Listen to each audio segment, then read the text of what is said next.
Now? Okay. Should I say it again? So welcome everybody to the Transform4Europe Open Dual Lecture about Dissonant Heritage, Reevaluating the Soviet Legacies. My name is Kurg, I'm an architectural historian and I will be the moderator, and our format consists of two speakers, a specialist and a scientist or a researcher. So Linara Dovydaitytė will be the first one in the role of a theorist or a researcher, and she's an associate professor at the Department of Art History and Criticism in Vytautas Magnus University in Kaunas, and she's a research fellow also in museum studies at the Institute of Cultural Research in Tartu University. And her talk will speak about nuclear legacy, and our format is that we have two talks, then both 25 minutes, after which I will open up the floor to discussion and to your questions as well. So Linara, please, the floor is yours. Thank you. Can you hear me? Hello, everybody. Thank you, Anders, for introduction. And I'm going to talk about a quite specific topic, nuclear heritage, which is a subfield or a niche field of industrial heritage. And I want to talk a bit about my research at the Ignalina nuclear power plant and atomic town Visaginas, with its mostly Russian-speaking community who undergoes radical changes brought by the decommissioning of this Soviet-designed nuclear object. And I want to address nuclear industry in a heritage framework, and will try to show how heritage is created and used by different communities and organizations as a means to deal with contested nuclear past. So what makes this object, the main nuclear object in Lithuania, so interesting? It is its complex, multi-layered history. The plant was designed by the central Soviet authorities in Moscow. It was clearly a Soviet colonial project. It was built and operated mostly by new settlers, Russian-speaking specialists and workers who came from the old Soviet Union. And Lithuanians actually could not get a qualified job at the plant in the 70s and 80s. And local natural resources were exploited actually for imperial needs, because the plant was built to supply energy for the entire northwest part of the Soviet Union. As it is common in the nuclear industry all around the world, it is entangled with colonial land and bodies appropriation. The plant and its satellite town were built in the middle of nowhere, in a remote, sparsely populated area near a large lake, which was needed to cool the reactors.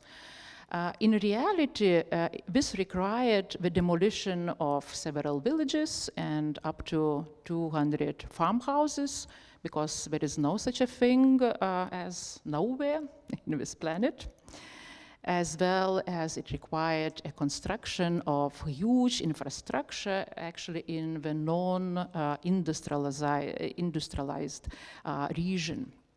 Other thing, it was thousands of military construction workers were involved in this construction, sometimes causing quite a lot of problems for local village residents. After the Chernobyl disaster in 1986, In the end of the 90s, anti-nuclear protests became one of the crucial issues of a national revival movement called Sąjūdis. And during the biggest action called the Ring of Life, which took place in 1988 around the Ignalina, tens of thousands participants demanded the suspension of the third reactor and cancellation of the fourth one. We may say that symbolically the plant embodied the whole Soviet regime and let express protest against the whole system. After the collapse of the Soviet Union, Ignalina nuclear power plant came under the control of independent Lithuania. The transition was not easy. A number of highly qualified professionals at the plant left the plant. The Russian-speaking population of a nuclear town had difficulties to adapt to new national policies, such as language requirement. Lithuania eventually established a national regulatory program, implement and update and safety of the nuclear power plant. And what you see in the slide, it is two of examples of this new regime. One is a training simulator for operators at the plant. The other is information center. Both of them are related to safety guarantees and publicity and transparency of nuclear power plant activities. In the late 90s, Lithuania accepted the yearly decommissioning of the Ignalina nuclear power plant as a condition for accession to European Union. And the reactors, two reactors of the plant, were shut down in 2004 and 2009, leading to a big social and economic changes for this mono-industrial atomic town. And high unemployment, emigration, and being in a liminal state, looking for the new identity for the town, for the whole region, are characteristic of the town for the last 20 years.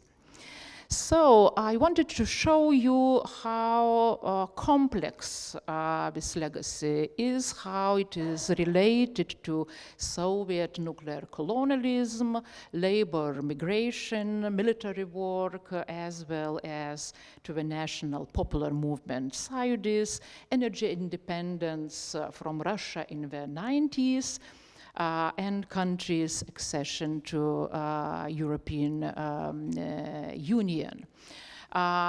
If to address this object in a heritage framework, we may say that it is a dissonant heritage, to use Tunbridge and Ashford term, or a case of difficult heritage, to use Sharon MacDonald term, as some specific type of legacy relating to the memory of the past that is controversial today.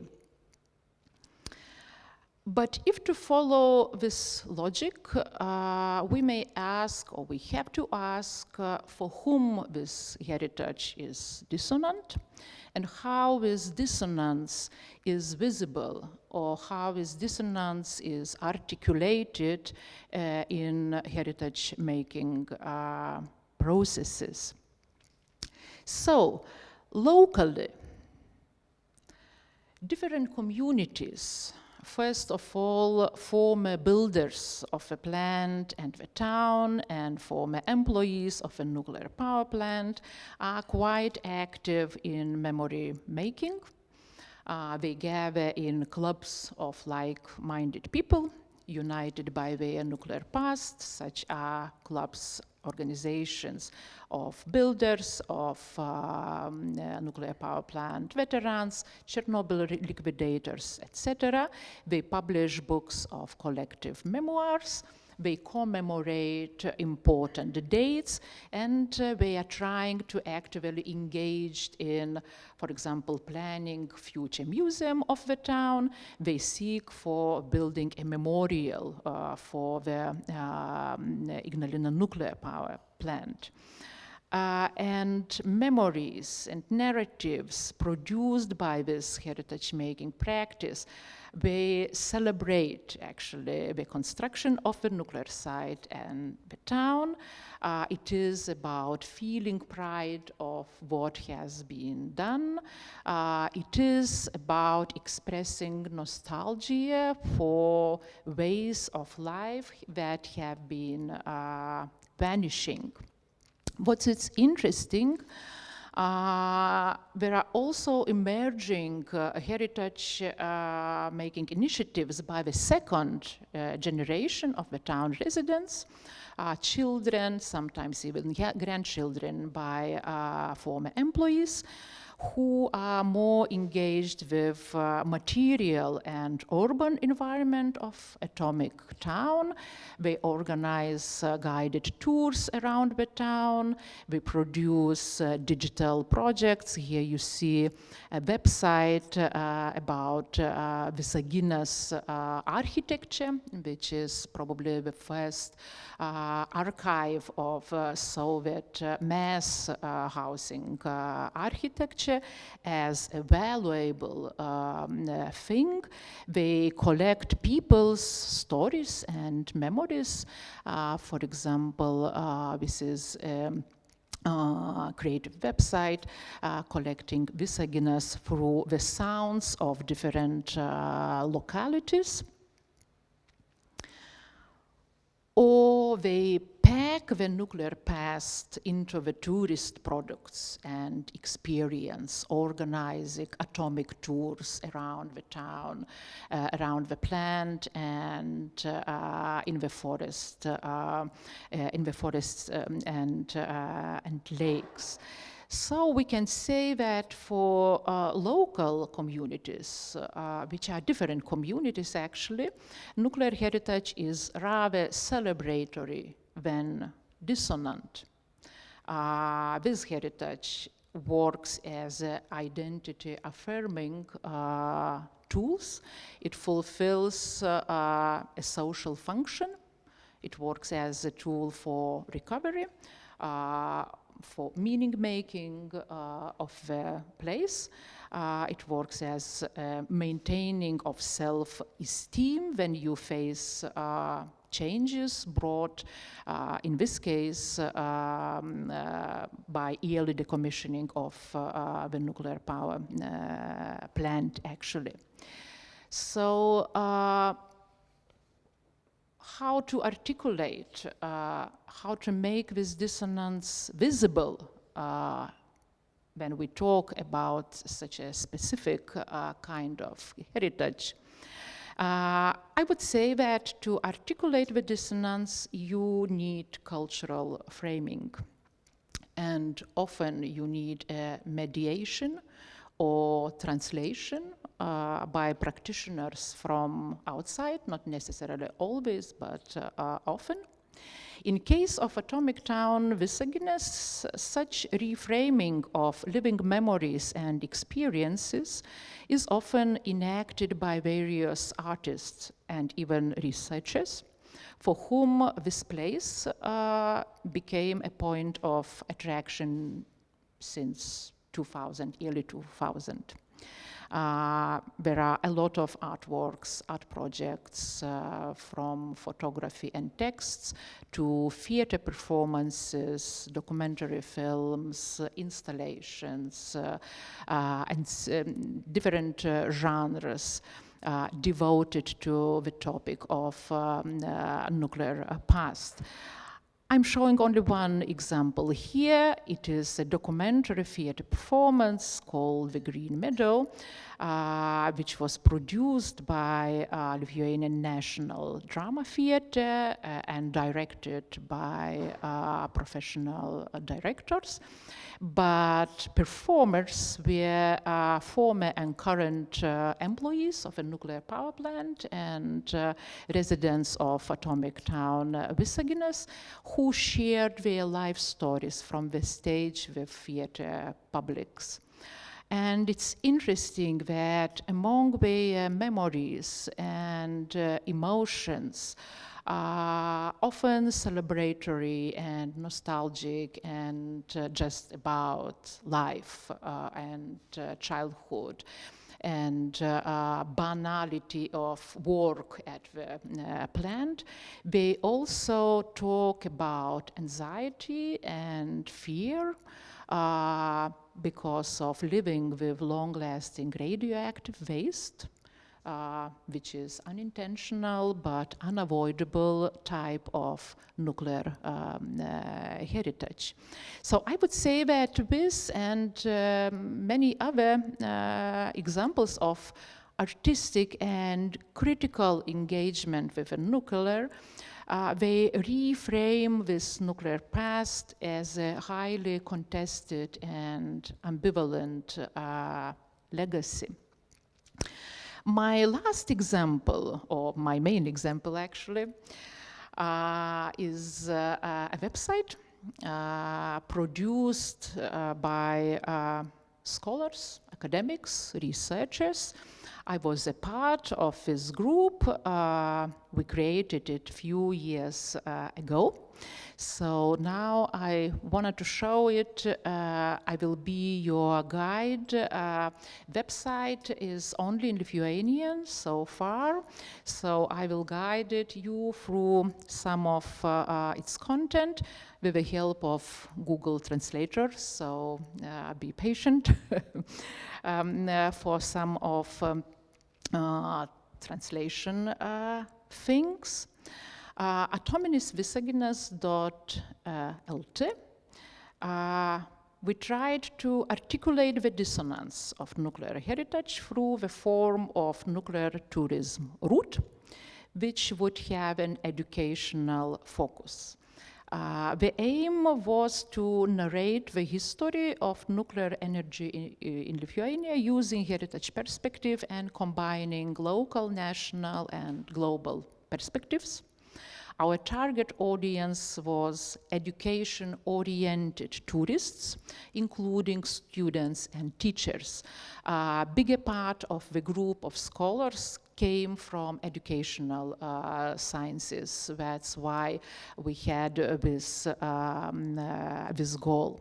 As you see, website starts with the home page, which is designed as a memory landscape, depicting some of iconic objects from this area, such as chimneys of Ignalina nuclear power plant, a district of apartment buildings typical to atomic town, where there are no private houses in this town, a lot of trees, as the city was built in the forest, in the woods, children playground in the form of space station, and the crane, which is official symbol of today's Visaginas. Some of these objects no longer exist. Some of them will vanish soon as chimneys of the plants. So here we have not a real landscape, but a constantly changing memory landscape or memory scape. Website has 5 main sections. One is on post-atomic town. The other is on global nuclear energy, as we wanted to frame it in global context. Also the one on Ignalina nuclear power plant itself. The 4th is a little bit different from other typical websites devoted to one or another area. It is educational laboratory, which is mostly for teachers with tasks and other material, how to learn about nuclear energy inside and outside the classroom. And the last section is typical for such websites, useful links. But in this section, you also can find quite a lot of artworks devoted to the topic and to the area. This digital product, actually, it is rich, or maybe too rich in material. For this reason, I would even call it rather archive than a touristic route. Today, I will focus only on our efforts to articulate the dissonance in nuclear heritage, while respecting the approach of local communities to have their affirmative or celebratory kind of heritage. In order to gain this balance, we collaborated with local cultural practitioners. Here I just showing some names. And this cultural practitioner from Visaginas, she was acting as a co-creator of the content. And we also collaborated with the power plant, with some local heritage institutions, and they acted as audiovisual material providers. So, on the one hand, we try to present objects, stories, and memories which are valuable for locals.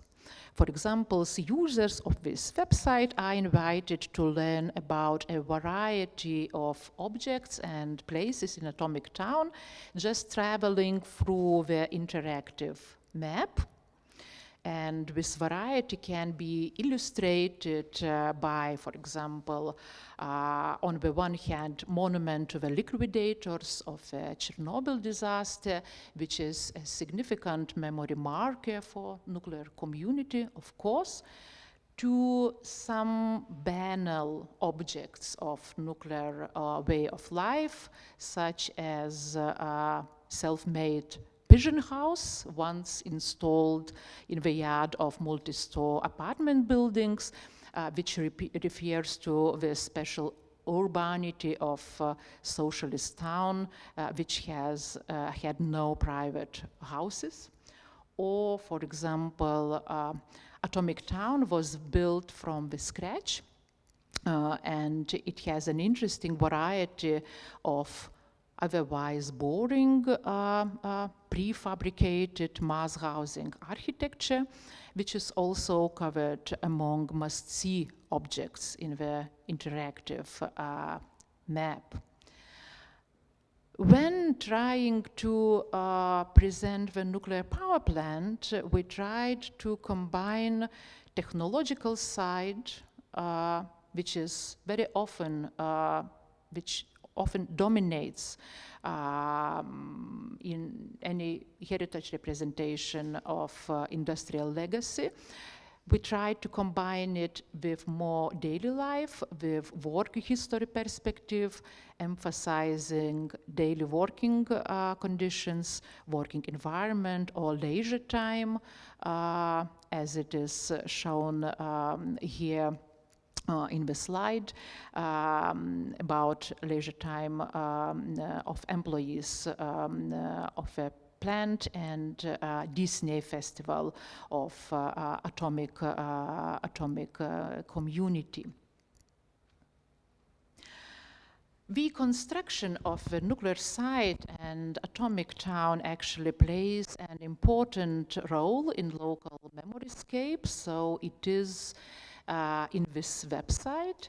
However, we tried to translate it to critical language, to critical conceptualization, presenting construction as both Soviet colonial project, emphasizing this political task, and as a process of, for example, social migration as it is illustrated in the chapter of the so-called Komsomol shock construction project, or, for example, to present nuclear urbanity as both comfortable, livable city on the one hand, and a product of Soviet social engineering, as it is illustrated in the chapter which explains what is a nuclear town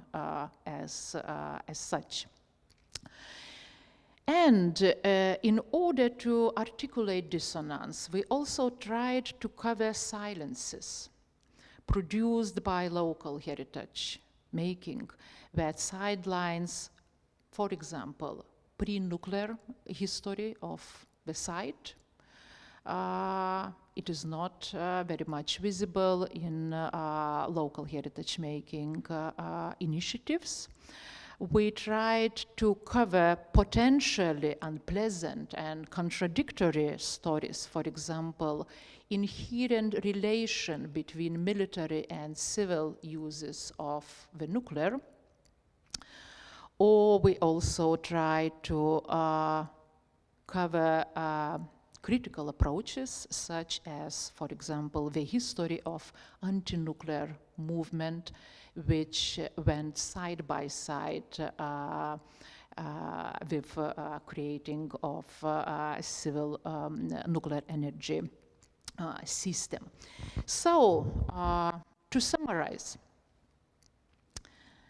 actually it is hard to say how the dissonance of this nuclear heritage is perceived and recognized by the users of this website. We tested this website actually with some groups of teachers who were quite enthusiastic about it, especially about its educational potential. Institutions and organizations such as nuclear power plant, for example, they are happy to share this website as a valuable resource for tourists.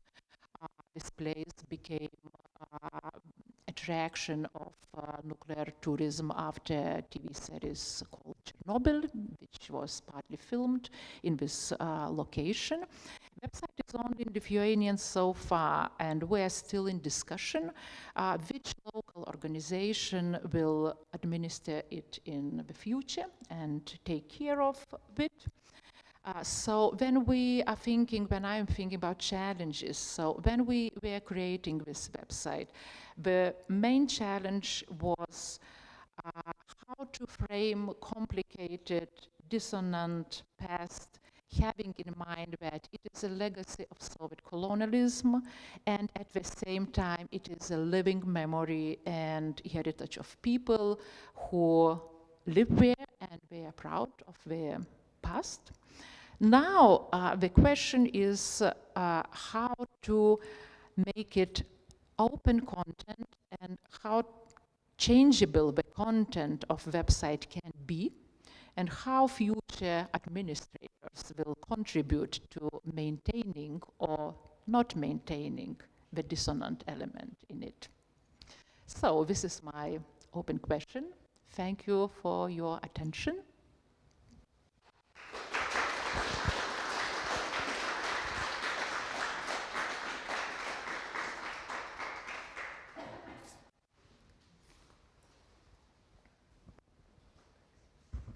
Thank you very much, Linara. Our second speaker today is Anu Soojärv, and she's a conservation specialist and a doctoral student and a junior researcher at the Cultural Heritage and Conservation Department at the Estonian Academy of Arts. And she will be speaking about taming Soviet heritage.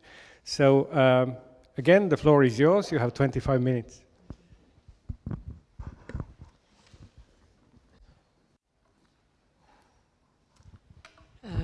So my presentation will be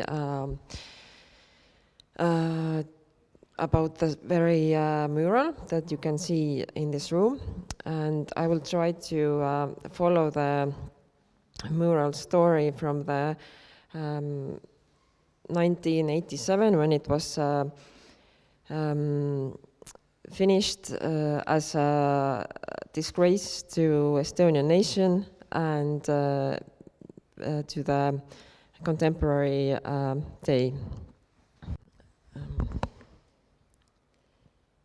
So the particular castle that we are in, this story dates back to the end of 19th century, when a Russian count had it built as a summer castle. So in 1917, due to the revolution, the count and other Russian nobility had to emigrate, and so the castle was left to locals to maintain. And at first it was a place where one could hold fancy gatherings.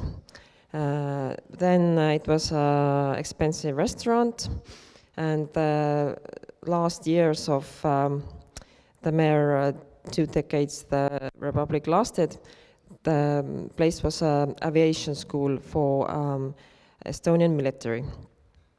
So after decades of dilapidation, when the building was reopened again in 1987, the public was actually quite unsatisfied because if I browse through the guest books that were set up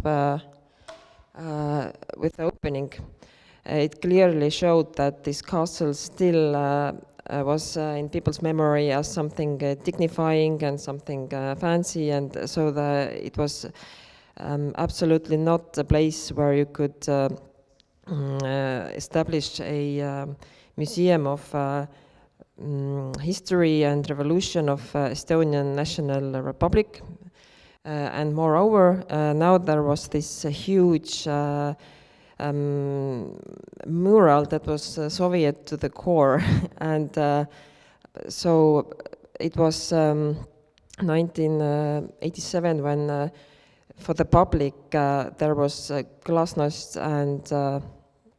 and so new sort of notions were in the air. So it was and the events known as the Singing Revolution started to take place. So it was actually immense insult to the public, and this whole castle and the concept was wrong in so many levels. So the Estonian-speaking guests mainly are very eloquently showing the situation and the emotions in the guest book. And mostly people were calling this mural potboiler, a complete patchwork, something that is not an art. People were offering to come and to paint this over for free. And people were leaving their names and addresses to so you could actually contact them, and it was very heated what was going on in the pages of the guest books. So why was actually Evald Okas accepted this commission? I think this can be somewhat of an answer to the questions that arise every now and then, and rose again when after the Russia's full invasion to Ukraine, in Ukraine. Because every now and then people ask, why did artists painted murals that were so ideologically charged, and what stance should we take now, and is it even art when it's so political and ideological? So people who are more familiar with Evald Okas and his legacies and his work say that he was an artist through and through, that he only wanted to paint and it doesn't matter the concept. And when when he got the commission, it was the biggest commission, the solo commission that he had got so far. He was 70 years old. And although to public, it was the times of maybe some hints of freedom were in there, but actually nothing had changed in other layers.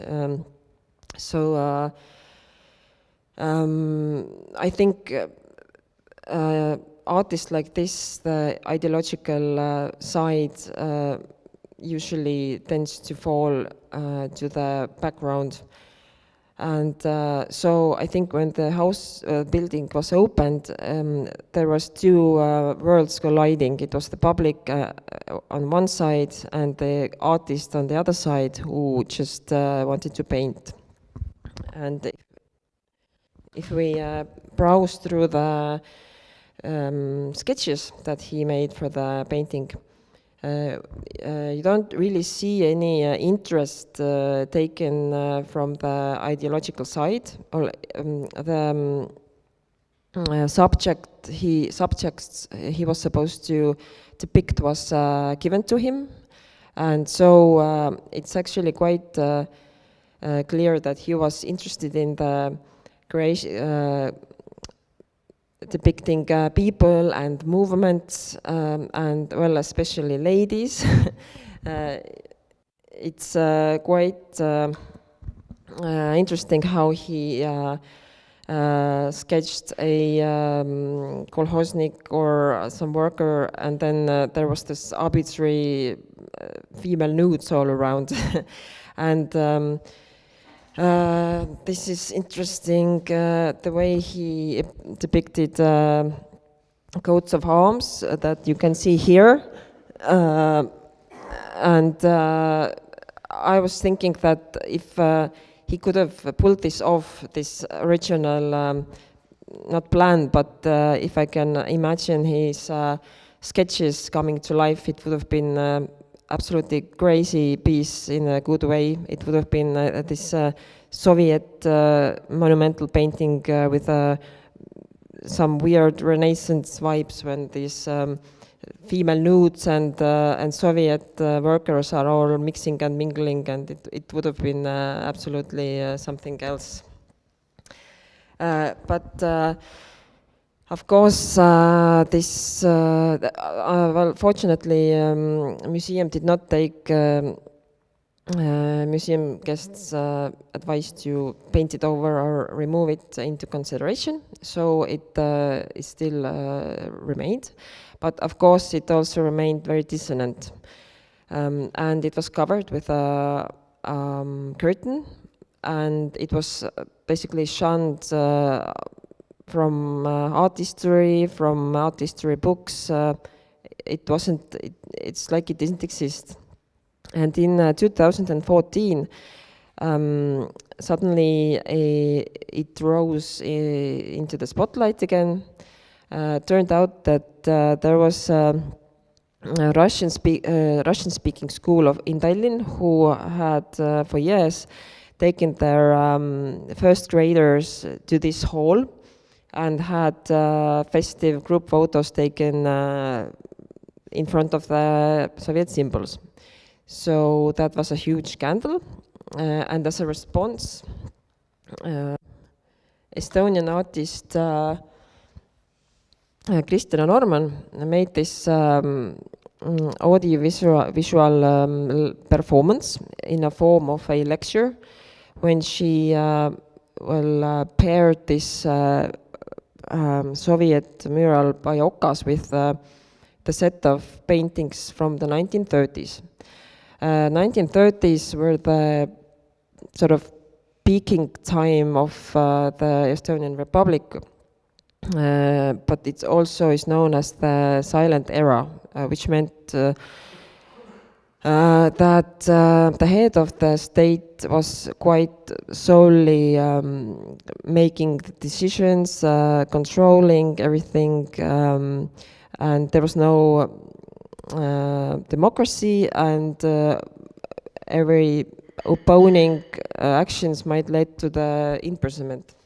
So it is seen as autocracy, yes.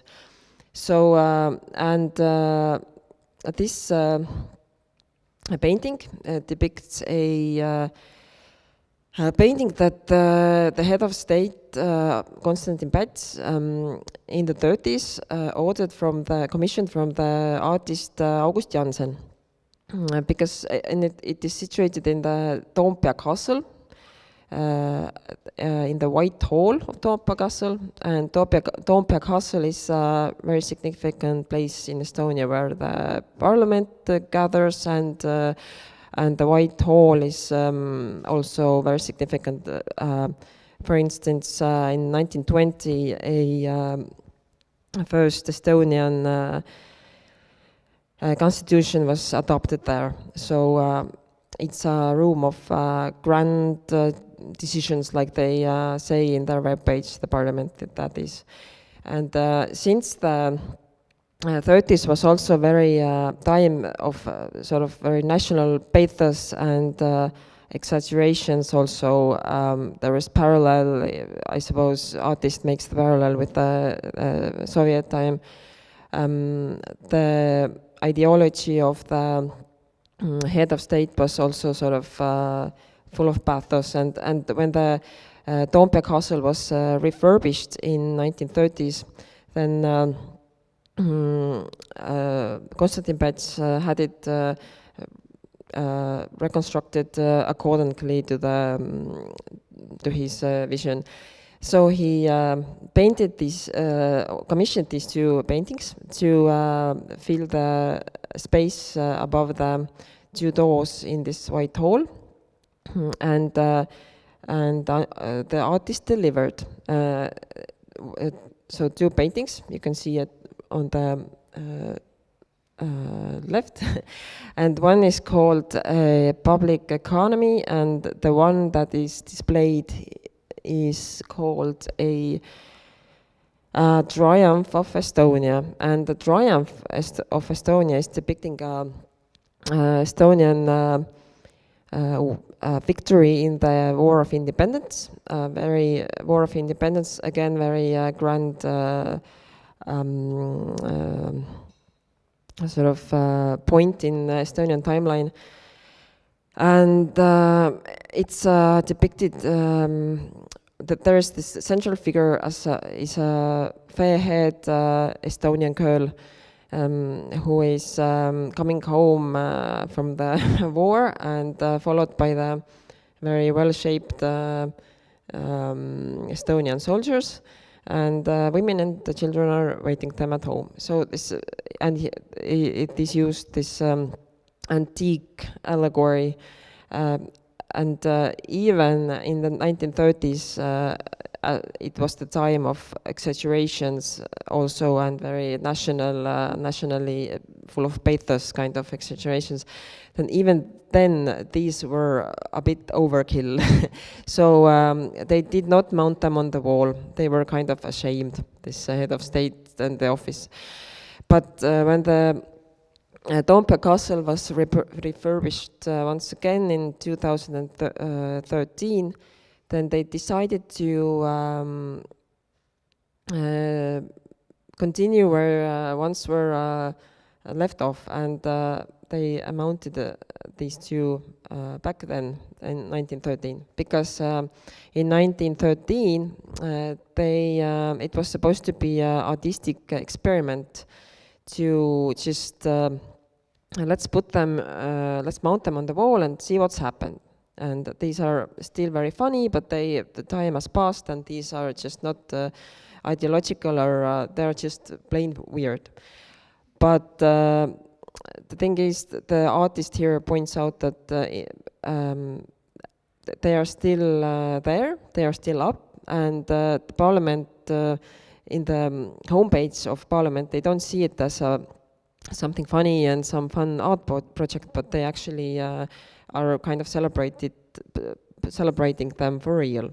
So I suppose artist raises the questions, what kind of a symbols is right to celebrate, when and who in Estonia can celebrate the symbols, and what is allowed, and the festiveness and the ideology, how they change in time and in the context.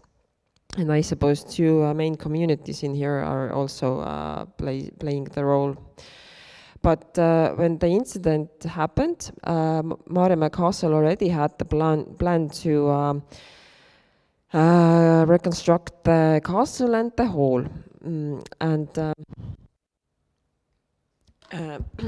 This is the hall. This is how the hall looked like before the reconstruction. So anyway, they wished to evoke some kind of a atmosphere here, which was presented the pre-war or even pre-war's time in this hall, when it was this summer hall of the nobility or a restaurant or whatever, because it has plenty preserved to do it. And they also wanted to preserve the monumental painting, because it was undoubtedly still great work with a great Estonian painter. So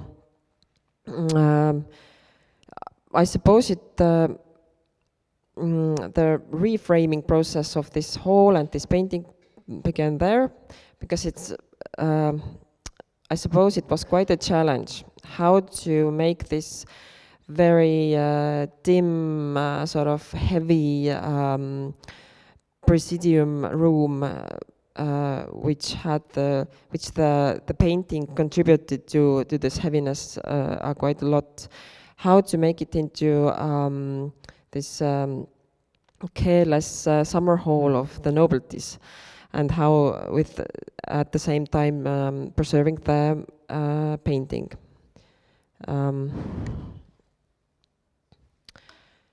First they painted this hall white, something more lighter this time, and it was actually changed the whole scenery so much, and it's of course it's conflicting, because by painting it white they kind of lost this heavy presidium feeling, which was of course very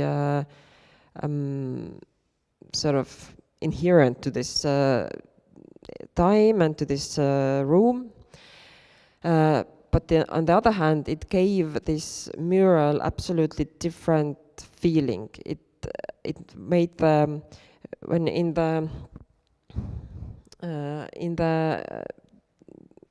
back then it was the painting felt this really Soviet and sort of different, but now as you can see it is absolutely different painting, and so I suppose it's a question whether we if we are refraining these pieces, how to do it and how to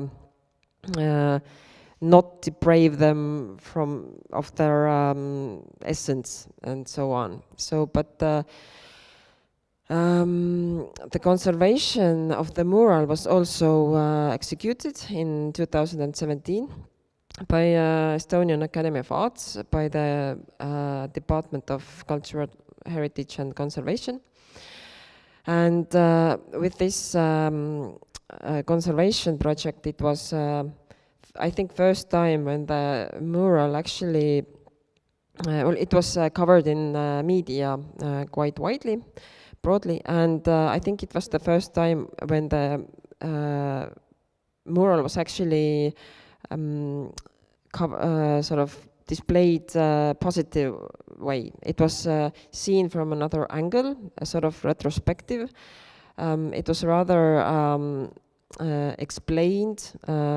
Since it was the conservation, it had to explain also the technical sides, and so it was rather in media coverages. It was rather observing and opening and explaining why was it done by the way it was, what was the requirements and stipulations to the artist when he did it, and it was rather seen as a work of Evald Okas. So I think these media coverages and publicly and openly explaining is very important very important process in the reframing of these and taming also these dissonant Soviet murals or objects with heavy ideological aura.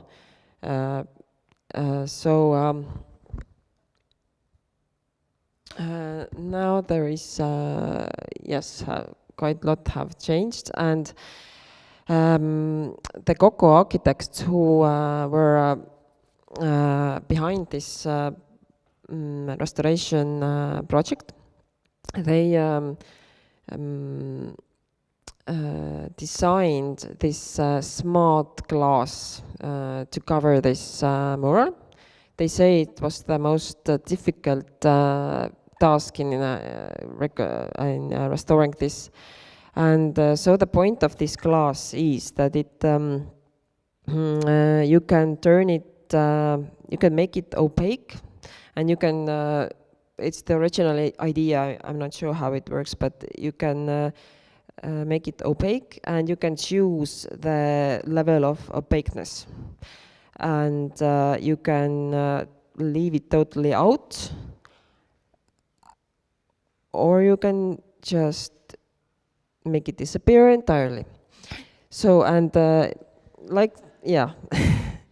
So, and then you can display other images there, and so, and for me, there was in 2021 there was this exhibition in this hall. It was the first time that I actually saw the hall in action, in use. The exhibition was about paper castle was the name, or paper castles, and the artist was telling a story or hinting to the Baltic Germans and these Baltic German landlords that we had who have gone, but they're kind of visualizing the legacy. And it's the furniture made of paper, which for me looks like furniture is covered with sheets, and the landlords have just left. So it was actually very effective exhibition, and it looked very good in this white hall. So that was the first time I actually saw the one of the results that this came with the solution. So this is it for me at the moment. Thank you for listening.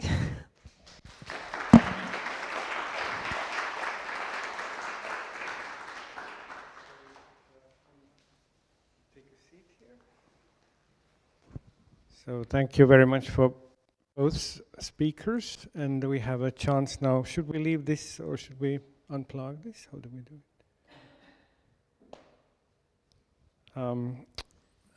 We have a chance now to discuss a little bit the topics that you raised, and also I want to open it up at some point to the audience, and you have a chance to ask questions to both speakers. But maybe for the start, to warm up, we should come back to this notion of dissonant heritage that is sort of the title of today's talk. And what came out, I think, from both of your talks, it seems to be very much a topic that is related to identity and self-description of a group or a nation, and so in a way it's a very difficult point, but also something that is open to change over time. So in a way, how do you? Okay, we have technical.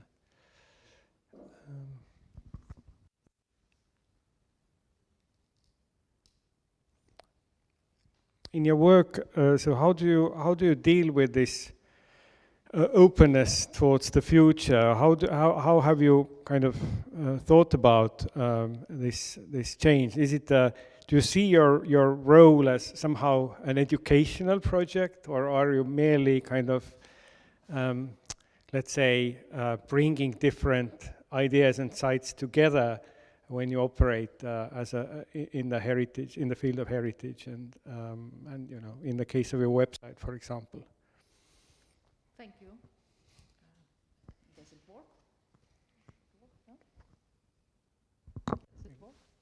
You should switch it. Yeah. And now it's okay? Yes. Yeah. Thank you for your question. You know, yeah, any heritage is very much related to identity. This is the main problem, actually, with the heritage.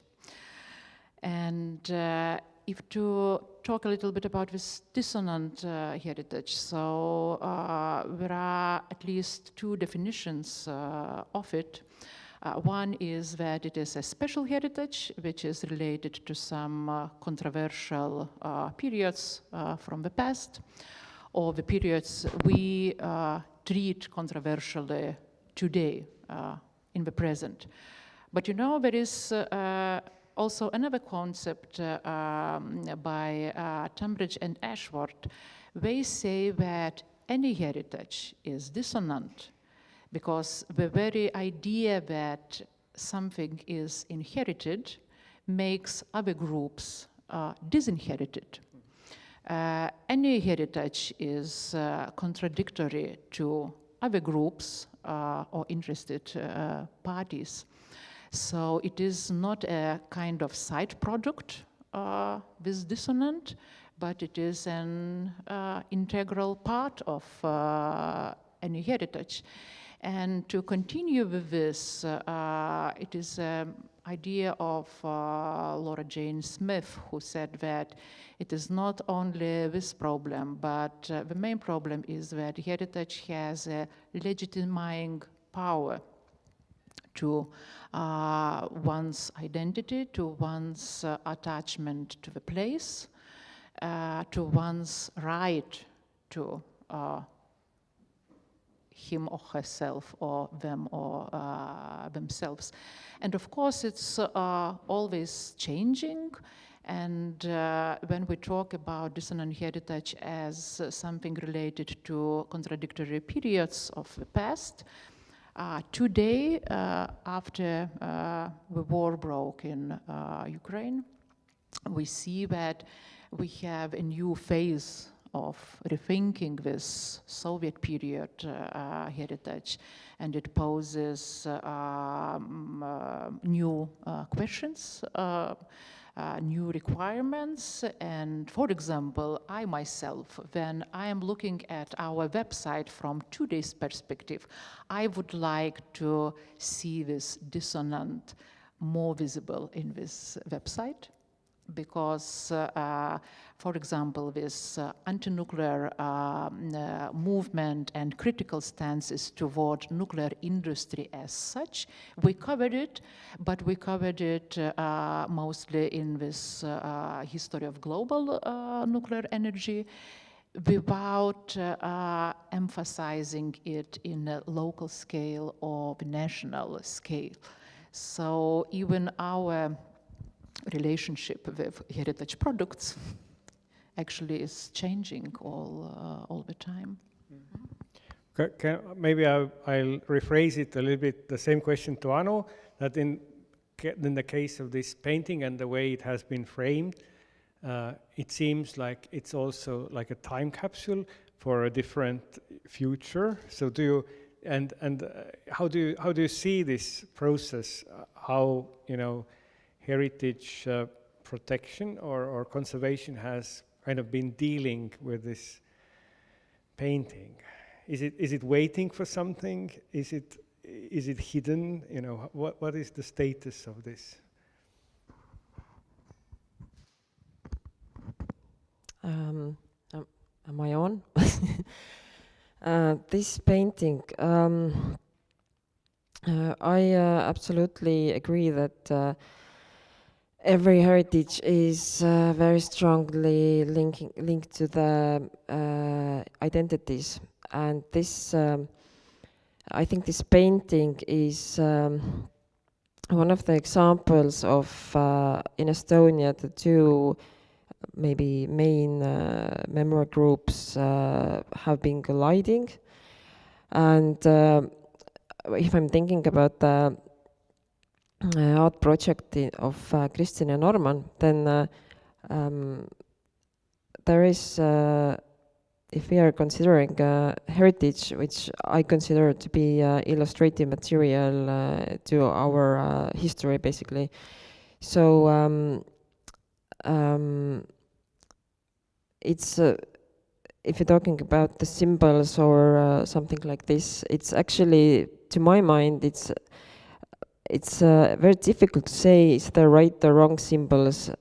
It's just it's all where do you stand, from where do you look at the symbol. So this painting, I think it tells a story, definitely, for the story of both communities that we have in here, and definitely the story that we have. So I can't predict what will happen to this mural or how they're going to be treating it, but I don't see it actually. If we are how should I put this? One problem is also that the symbols in Estonia are quite black and white. They are not explained for both the communities. They are quite ours or theirs. So the public discussion and the public maybe explaining like this in this painting wise it was made when it was conserved, it definitely helps clearing up the different meanings of the symbols. So these paintings, I think, can also be maybe this painting or paintings like that can be just explained more, and that will change the future for this painting, definitely. I think it already changed the notion when the conservation works opened it publicly, and like when it was public that it became public knowledge that the artist didn't. It was the theme was given to him, and this sort of nuances that makes you retrospectively see that this is sort of a story of an artist, it's a story of people and so on. So I don't know if I answered the question, but yes. Okay, thank you. So maybe a little bit to continue from here.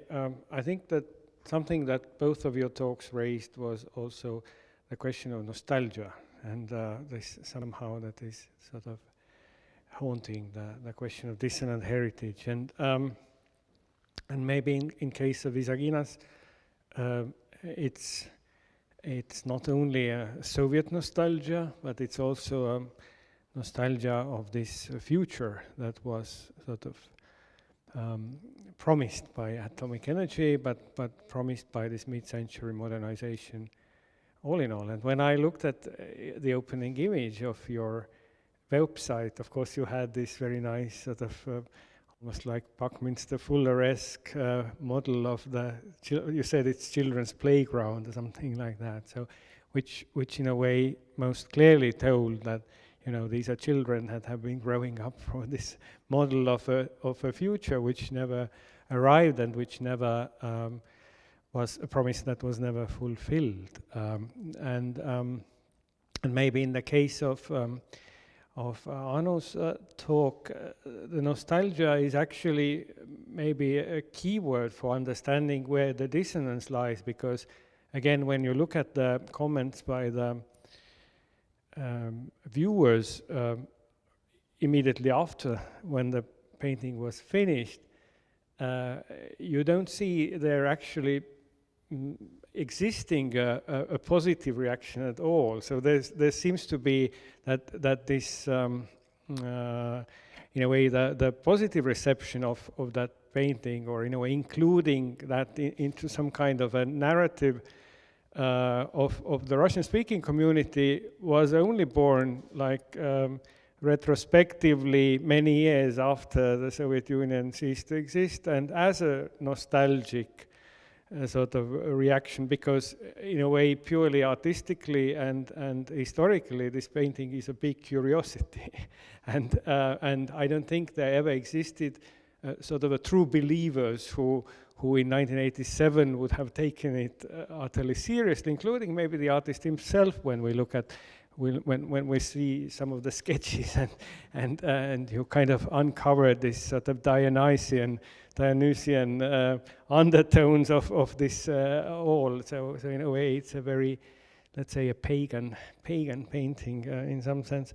So the question of nostalgia really is interesting, and so what is this nostalgia for? Maybe was something I already interpreted, but how do you kind of deal with that in your work, and how do you address this nostalgia in this dissonant heritage case? Well, I think that nostalgia is in a way a tool for treating dissonant heritage, because it is actually, nostalgia is I think very normal thing comes with any era, and nostalgia can be the kind of tool to present that there is actually behind, or these artworks or monuments are actually well, how should I put this? They belong to our everyday life and our maybe childhood, and there have been stories how people, I don't know, were little and playing under some monument or whatever. So if you look at these monuments through people's stories, through everyday life, through the fact that they belong to our history, so yeah, I think nostalgia is not bad at all.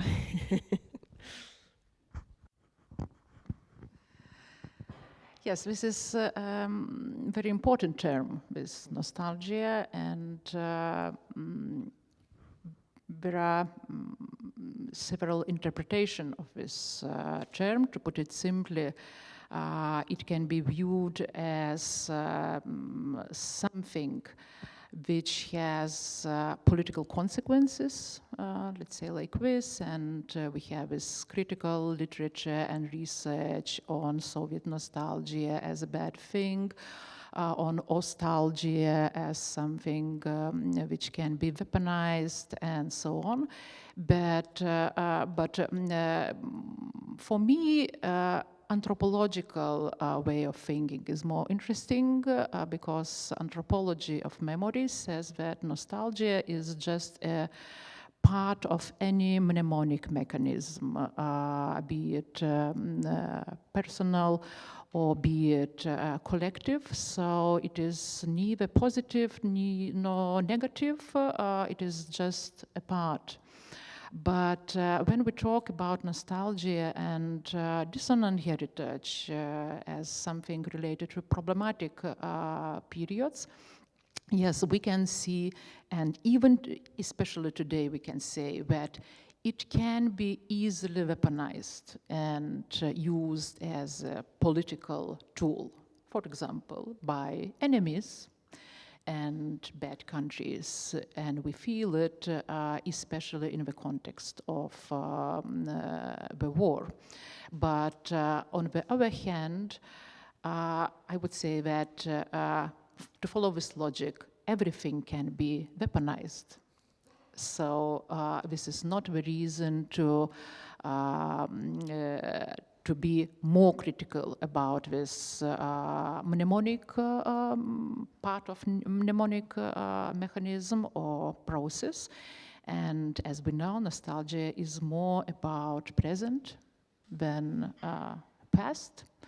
And for example, talking about our, let's say, post-communist countries, research shows that this politicization of the past contributes to the rise of nostalgia and maybe more emphasis to people lives, to social history, to daily life history, living environment, and so on, can just minimize, let's say, this fear or danger or whatever can be. But in a case of Visaginas, is there also this sort of, let's say, in the contemporary climate discussions, does it rise up the idea of nuclear energy as something, you know, a progressive way to think about it? Are there discussions around that? It's not only about the Soviet past, isn't it? It's also yes, about. It's also about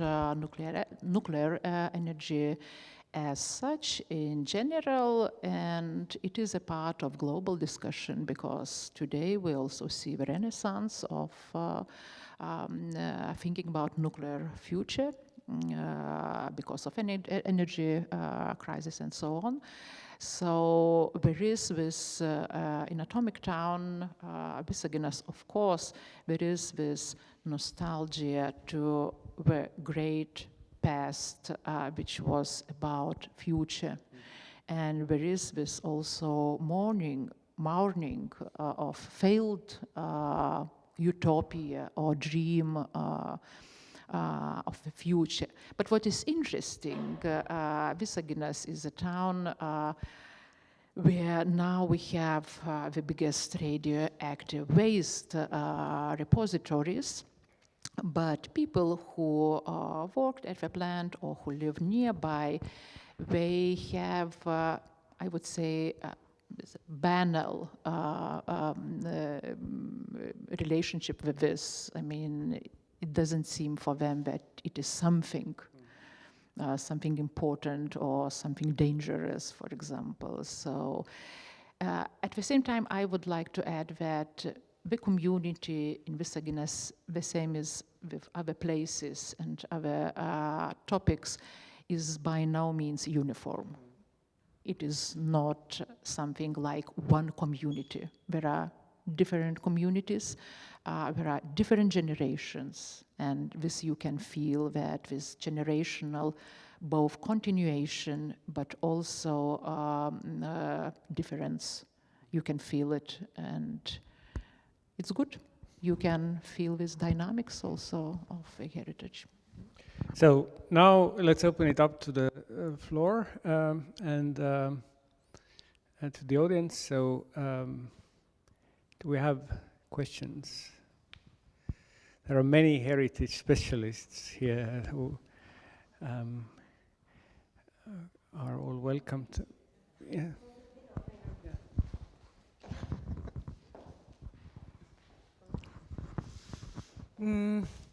First of all, I ask Anu, but also both actually, but what do you think, or how much the Ukrainian war changed the perception of this kind of heritage, Soviet heritage, in sense of that you said so nicely that how well the media preserved the action we made here, etc., etc.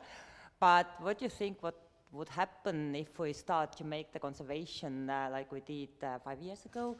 If we start to do it now, how media would take it, or shall we make it secretly, or shall we make it at all, or something like that, that how much it's, yeah, sure, it's changed, but in which direction? Or I think it definitely changed the notion of, because before that, I don't think in Estonian public there was ever any discussions over monuments anymore or something. So, and today, if I think if we would try to conserve this particular painting and we would make media coverage, then I don't think it would be accepted as it was accepted in 2017 when people were actually all about how interesting it is and wow, but now it would probably the scandal will be there again.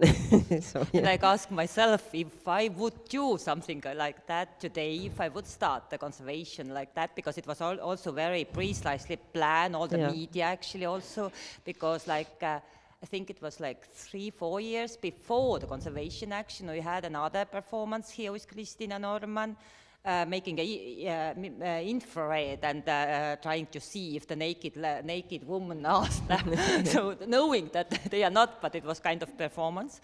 And then I remember the media was very angry, and then starting the conservation, I really build up the media plan a little bit. John also to how the students and then et cetera. But really, like asking if I would do something like that today, I don't know. Yeah, but I think that it is the important how to cover something in media, definitely, and you have to really reconsider what to show and what to. Yes, you can put this bright-eyed student to say how interesting it is. It's very important, to plan it exactly. Yeah, it's something. It's similar. I mean, it's a bit different connotation certainly, and that's much wider than this one here. But today, after the Ukrainian war, would you do it differently or start the same project? Or you said already that you would probably the dissonance explained more in the web page, but how much? Yeah, our cases are a little bit different because we are working, Anu example is about art piece, highly ideologically charged with all these symbols and so on.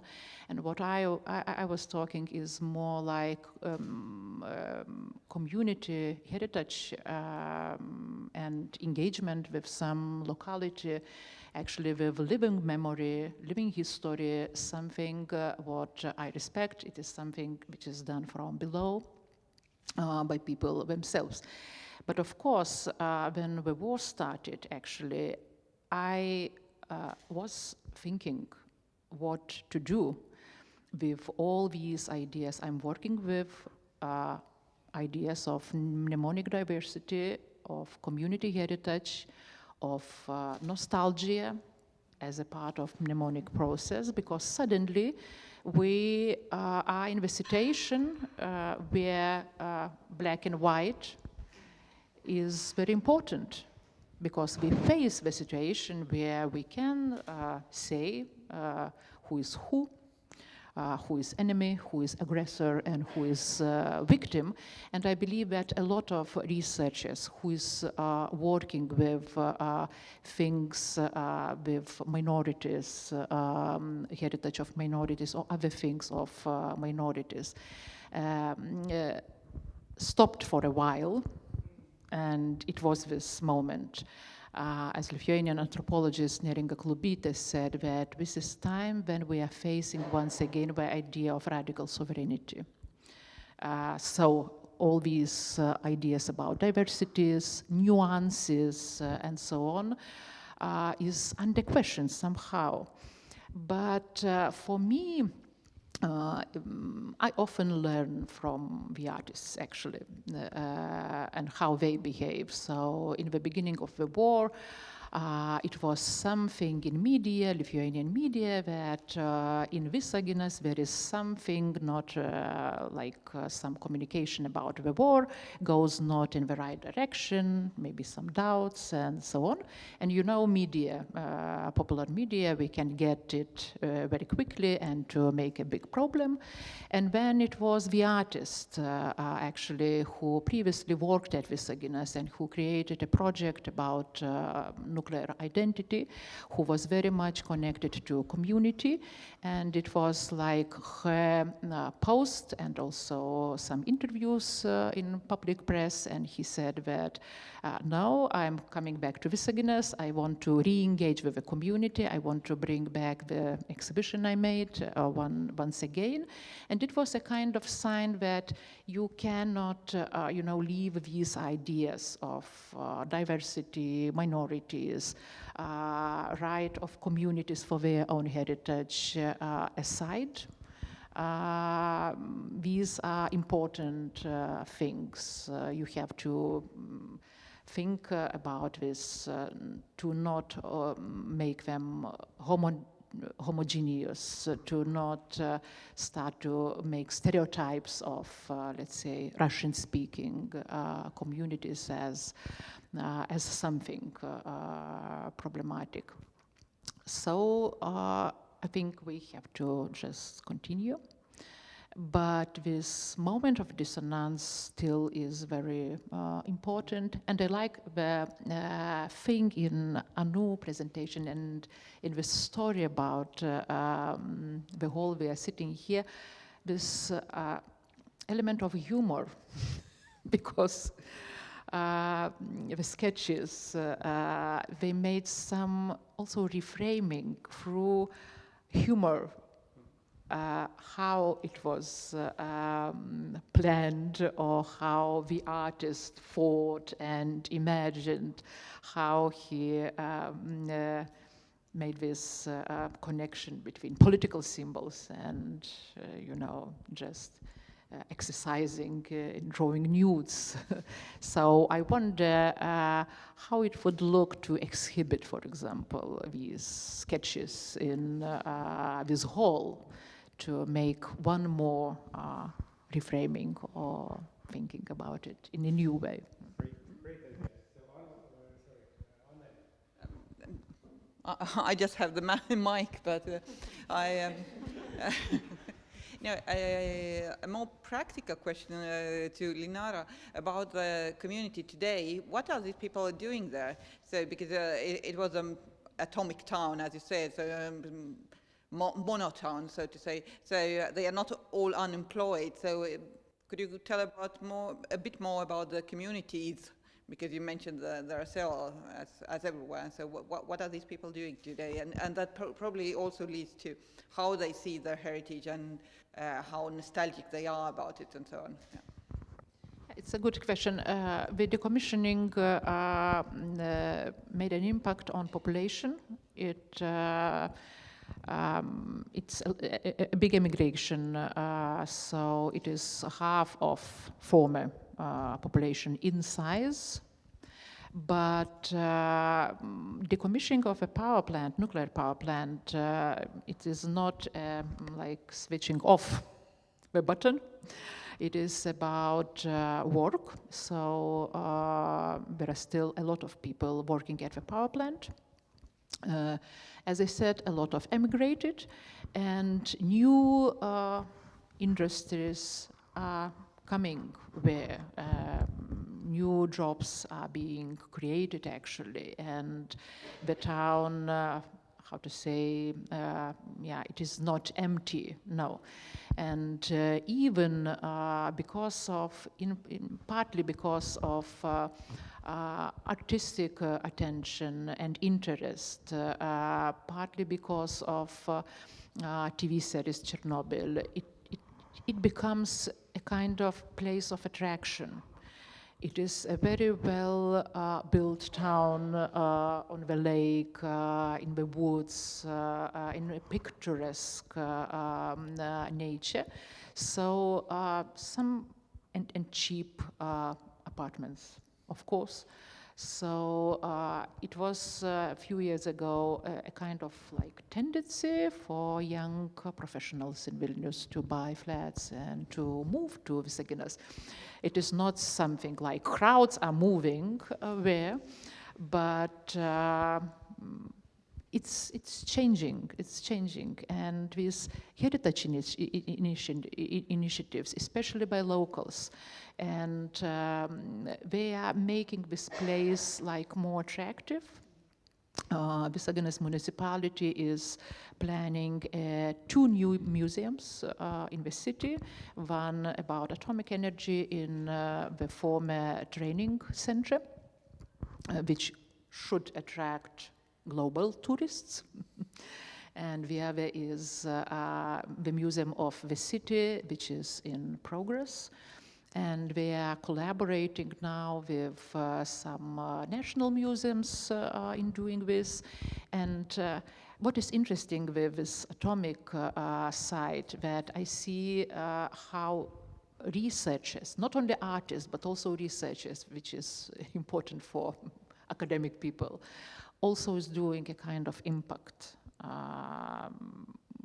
going where, making networks. Now I myself, I'm a part of international project called New Spaces, which is about networking and bringing Lithuanian nuclear site to some international platform and learning and exchanging ideas about making this kind of heritage.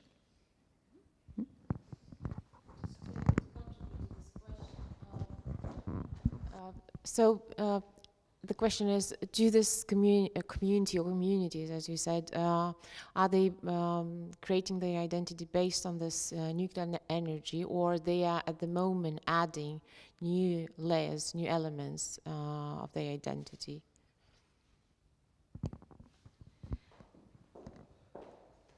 You know, this nuclearity as something attached to the industry is mostly important for the first generation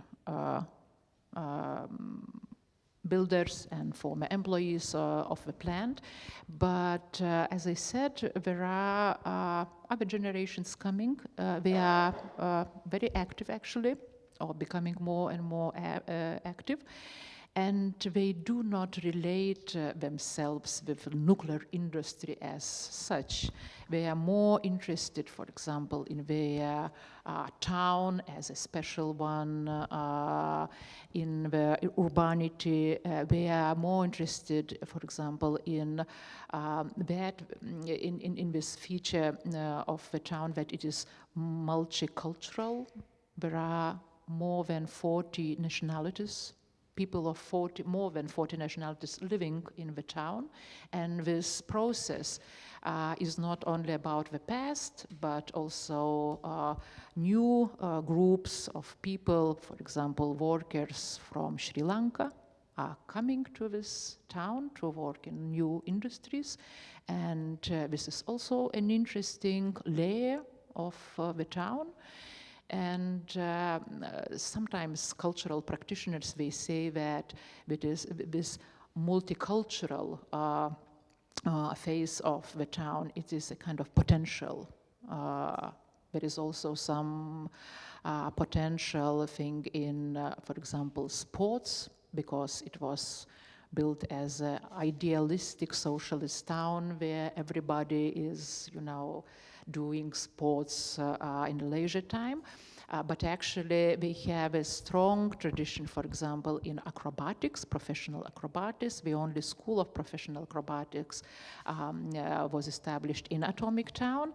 And now there is a new and nice initiative to make this town a center of international contemporary circus, democratic and new form of theater, actually, just based on this also legacy and heritage. So it is more social, urban aspects of environment and the past, which is more interesting for these next generations. So one more quick question is possible from the audience, if not, then we wrap this up. Thank you very much for your talks. Thank you for this discussion. Thank you for the audience for staying.